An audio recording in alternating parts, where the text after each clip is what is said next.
Hey Internet, it's me again, Masque. It's actually Friday here today, so I'm really sorry that this is late. You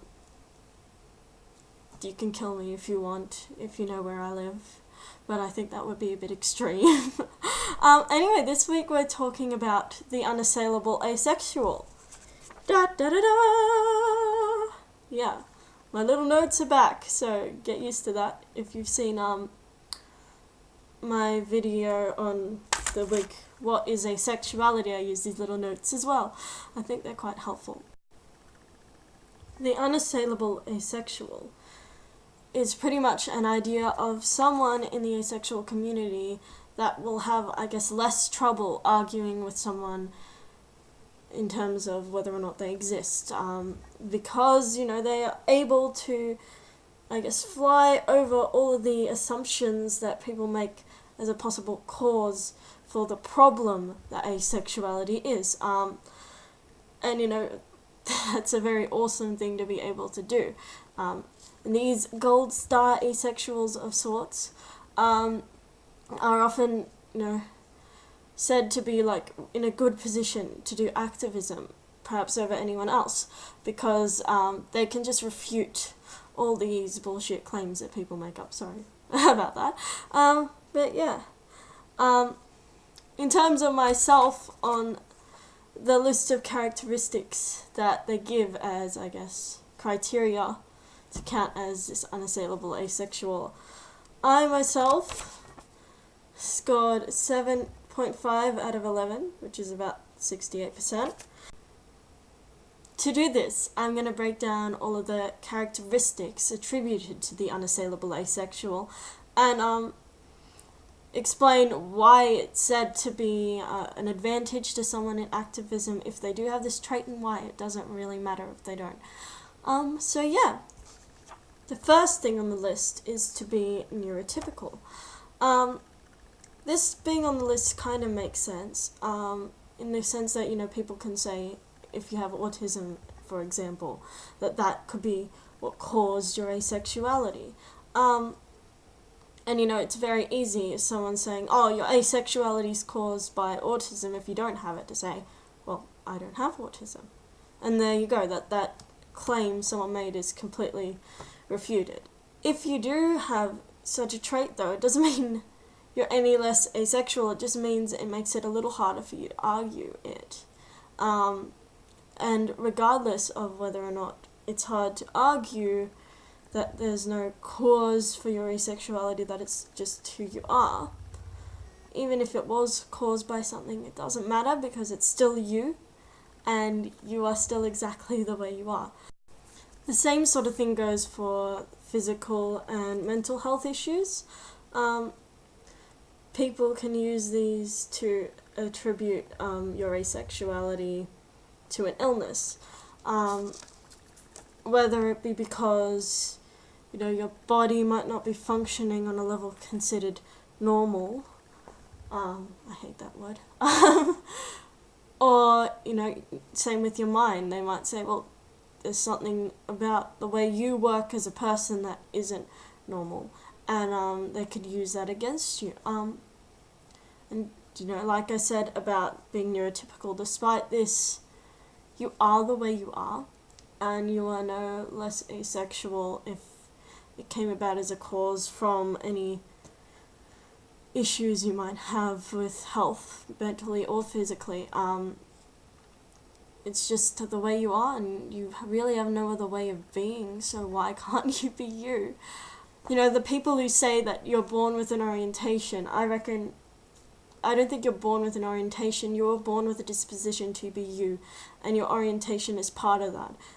Also are, you know, mental disorders and physical disorders, other than the ones that come as a reaction to the natural world. But then again, the determinists might argue that that was, I guess, the circumstances you were born into, and there was no way of avoiding that either. So either way, at this point in time, you are you and you are nothing else, and there's no one who can stop you from being you. being cisgendered is also on the list, and I think it goes back to that idea of normality, because the majority of people in the world are cisgendered, and if you're not, you are considered abnormal in some people's minds, some very biased people's minds that I don't very like that much. But anyway, that's my opinion. I guess being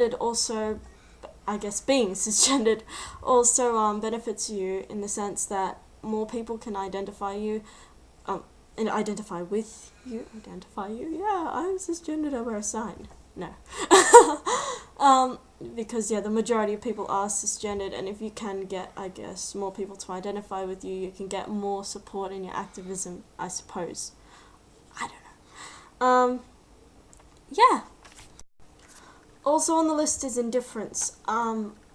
I think this is being indifferent to sexual activity in yourself, because people can otherwise say that the reason you're asexual is because you're afraid of sex, which, a fear of sex is not asexuality, it's something completely different, but the two can coincide, just like any of the other things I've said. I forgot to say that these are usually things that can coincide with asexuality, not things that can cause them. But yeah, being indifferent to sex yourself makes people think, oh, okay, well then they're not afraid of sex, so that can't be a cause for their asexuality.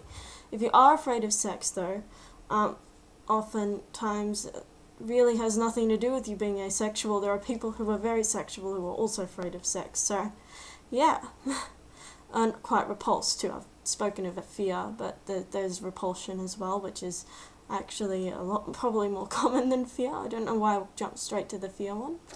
Next one is sex positivity, and the smiley face is on there because I wrote sex positive too high and it wasn't evenly spaced on my card, and it was annoying me a bit. But it's pretty much the idea that anyone can do whatever they want with whatever sexual partners they want or don't want. And having this trait is very good in activism because it shows people that you're really supportive of people no matter what you do, and you're not someone who's saying that sex is bad and no one should do it. There are many asexuals who believe that sex is bad outside of certain circumstances. That's what I'm trying to say. Whether for religious reasons or for other reasons. This does not make them any less asexual. Obviously, there are many sexual people who also have these views. I could go back to my Christianity heritage and tell you about how my family is all like, no sex before marriage, no promiscuity, one partner forever, that kind of stuff. And, this kind of comes out of the sex positivity bracket, and it exists in both sexual and asexual worlds, so this doesn't discredit your asexuality in any way, but it is a good thing to have in activism. So. Next on the list is being a non-libidinist. I pronounced that wrong, but anyway, non-libidinist. For those of you who don't know, this is having no libido. That's pretty much to refute the, if you have a libido, you can't be asexual ideal. Because people think that, any sexual energy equates to sexual attraction, which it doesn't. And, people who masturbate can't be asexual for this reason, which is ridiculous. It would benefit someone if they didn't have this, I suppose. I could also see how it would be to their detriment if they didn't have a libido, because people could say that, there has to be some sort of physical problem with them to not have a libido. So I could kind of see it in a couple of ways, but yeah. Next on the list is no sexual problems. Now, I don't really know what counts as a sexual problem. I'm sorry. I really don't know. I'm assuming that, this would have something to do with how one would be able to have sex and problems there. I don't really know much about this, but I could understand how people could, somehow think this is a cause for asexuality. You're incapable of having sex, so you don't want to admit that you're still attracted to people, which I think is foolish, but I definitely can see some wacky people out there saying it, which is quite sad. And, you know, I guess the unassailable asexual could refute this quite easily by saying, well, I can have sex. It's very possible. I just have no attraction to anyone. Next on the list is no abuse. I'm sorry about my squiggle because I wrote no abuses, which doesn't really make sense. But I think this is meant to be specifically for sexual abuse. But I guess any abuse could do it. This is pretty much to go with the argument that you're traumatized and thus are repressing your sexual attraction. And, you know, the people who haven't experienced abuse can very easily say, well, I haven't been abused, so I'm not traumatized by anything, and it's not causing me to be asexual. But the people who have, this could be potentially quite hurtful to them, and, you know, bringing back this past, you know, be potentially harmful and horribly triggering to them.